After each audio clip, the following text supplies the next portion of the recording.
everybody, I'll give you a second to come in. I'll give everybody a minute to start coming in and saying hello.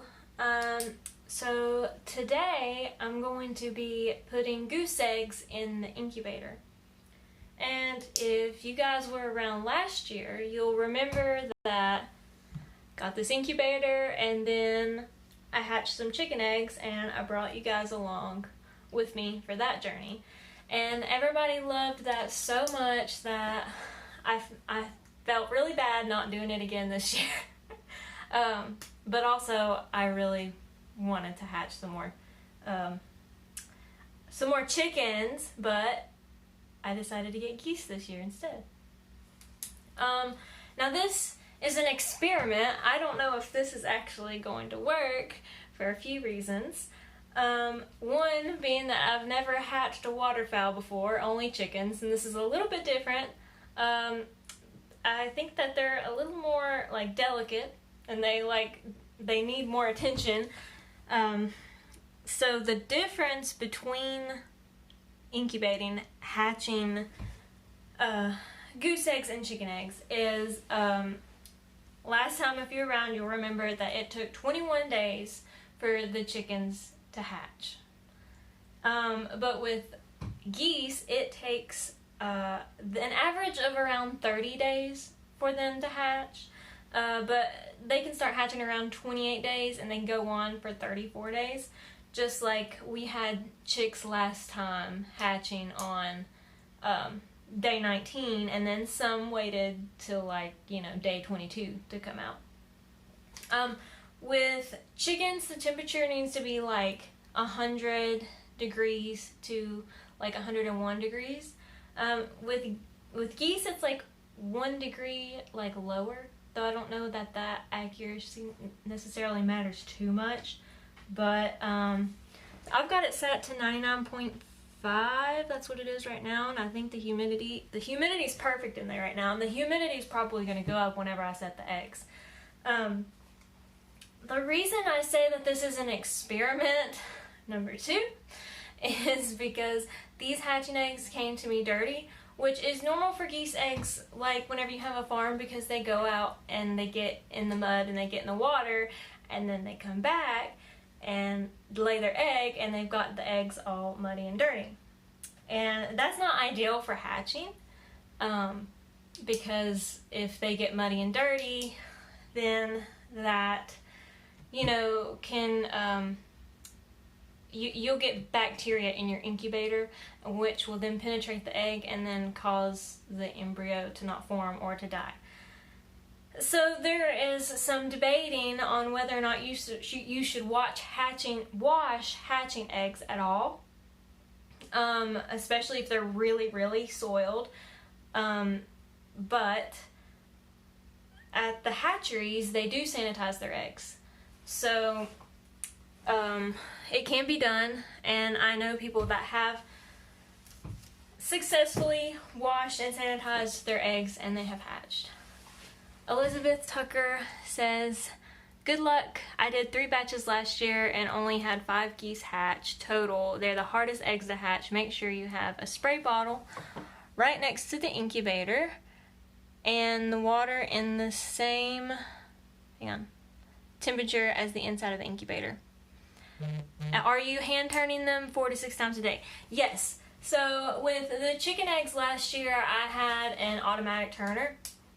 So I didn't have to worry about turning them myself every day. But these eggs are way too big for the egg turner, so I'm going to have to turn them by hand, like she said, 4 to 6 times a day.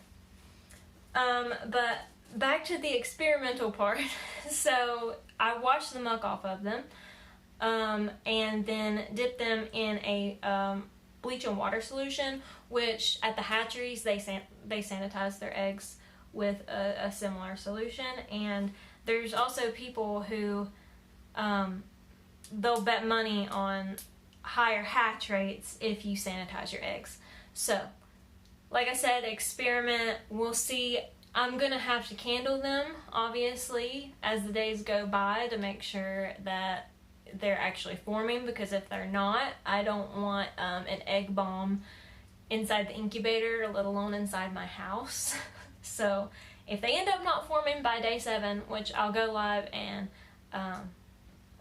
I'll candle them with you guys, then if they haven't started forming, then we're probably gonna have to toss them and start over, which is okay. It's a learning experience. So with chickens, the humidity needs to be 40 to 50, and then during the last 3 days, around 65. And then for geese, the humidity should be 50 to 55, and then like 75 during the last 3 days. And you stop turning chicken eggs at the 18th day, and geese eggs at day 25 is when you stop turning them. And if you were hatching an emu egg, which I don't know if you guys have ever seen an emu egg, but they're huge and they're green, they look like a dinosaur egg, it takes 56 days to hatch an emu egg.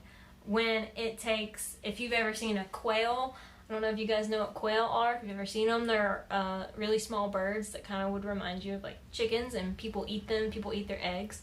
It only takes about 17 days to hatch quail. But we're doing geese today, and that's an average of 30 days. So if you guys hang around with me for the next 30 days, I'll be going live every so often, candling them and giving you updates. And hopefully by the end of the 30 days, we'll have at least one goose. I'm hoping for at least one goose. I have 7 eggs. I did have 8, and then I didn't have the proper box when I picked up the eggs.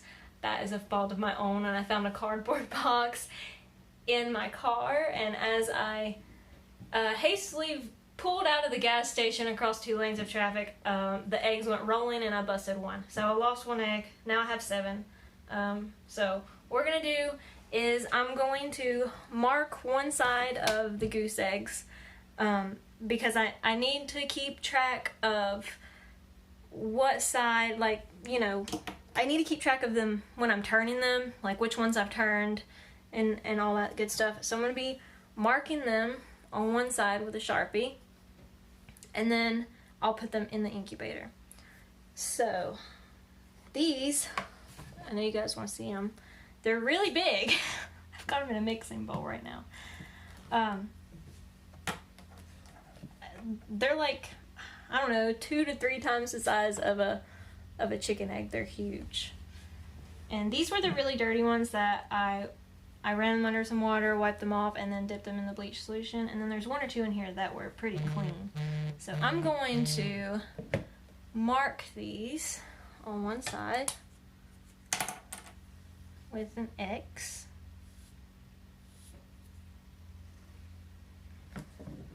And then we're going to put them in the incubator.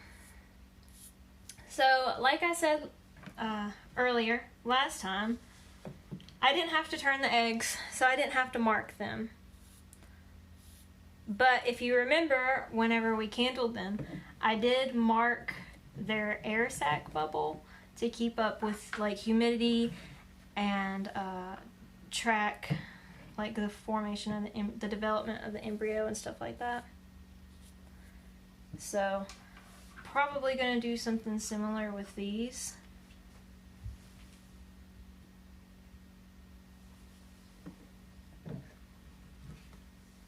But I need to mark them first. And then we'll open the incubator and we will set them in there.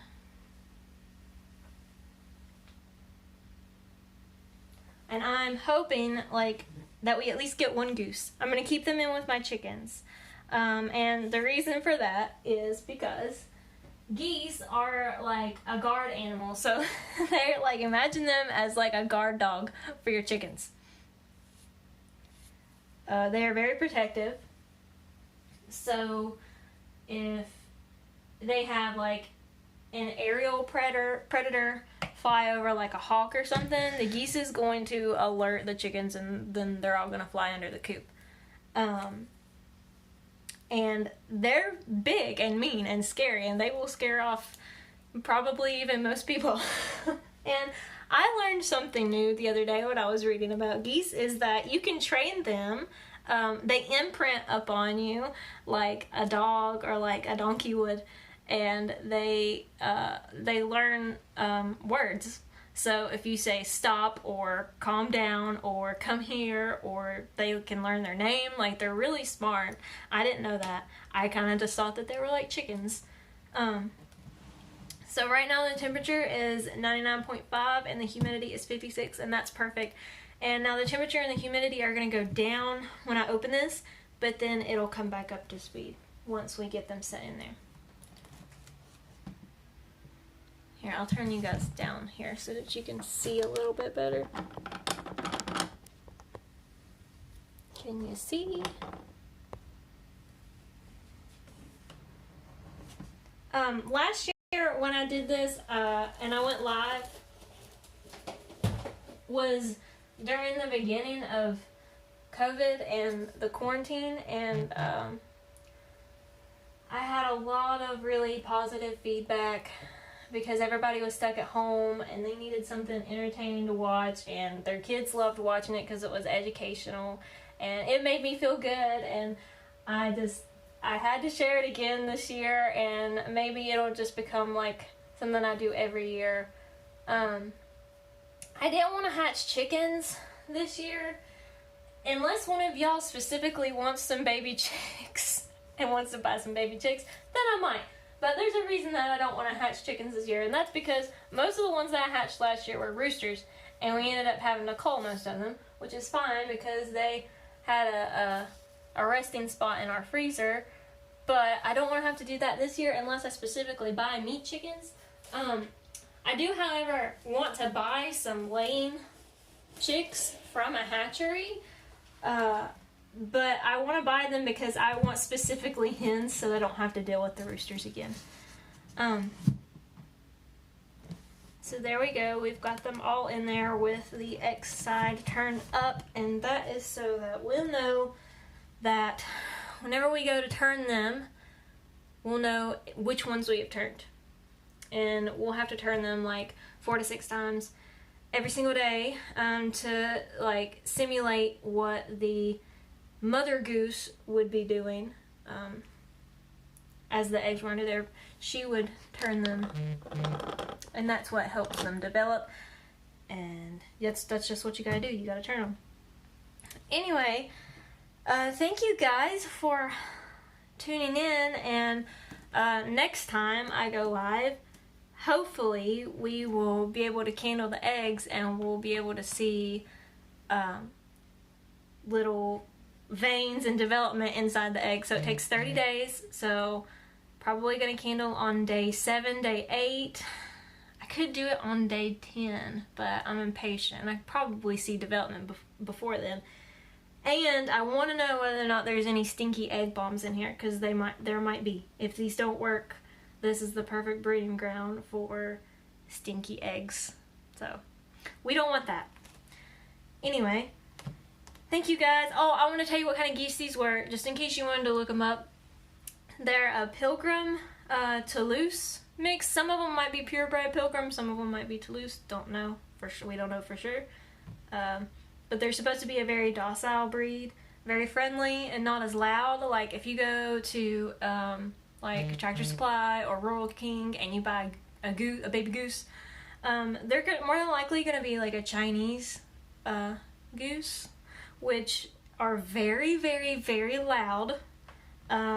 Like alarm system loud, which is good if that's what you want, if you want to protect your flock, or if you just want some loud geese around.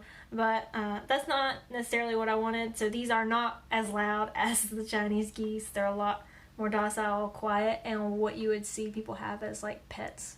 So Pilgrim and Toulouse, if you look those up, I think some of the Toulouse geese have like the big chin, like you know how rabbits have, but not all of them do. And if some of them were to be full-bred Pilgrim geese, I would be able to sex them just by color as soon as they hatch out of the egg. But I don't know, since they're crossed, if I'll be able to do that or not.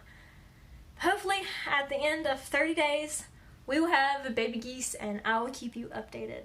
So thanks for watching, and if you want to watch this all together, one big go. I will have it all on my YouTube channel, which is my homesteading channel. I have two. I have an art channel, my homesteading channel. My homesteading channel is Mirkwood Homestead. Once all these videos are made, I will edit them all together and you'll be able to watch them all one big go and see the process. If there is one. Let's hope there is. So, I'll talk to you guys later. Thanks for watching. Bye!